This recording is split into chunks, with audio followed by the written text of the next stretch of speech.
នៅក្នុងជំនឿព្រហ្មញ្ញសាសនា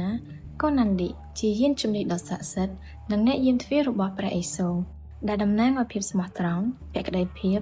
និងអំណាចដ៏ខ្លាំងក្លាហើយត្រូវបានគេគោរពបូជាយ៉ាងមុតមាំ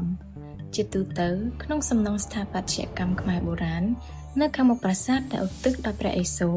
គេច្រើនឃើញមានតម្កល់រូបគោឈ្មោលដែលនិយមហៅថាកូណាន់ឌិជាក់ស្ដែងបដិមាកូណាន់ឌិនេះមានប្រភពមកពីប្រាសាទចៅសែងទេវតាឆ្លាក់នៅសម័យអង្គរអំឡុងសតវត្សទី12បច្ចុប្បន្នកំពុងដាក់តាំងបង្ហាញនៅវិចិត្រសាលងនៃសារមន្ទីរជាតិអង្គរខេត្តសៀមរាបដោយឆ្លាក់បង្ហាញពីលក្ខណៈដ៏ស្រស់ស្អាតខុសប្លែកពីគោផ្សេងពោលគឺ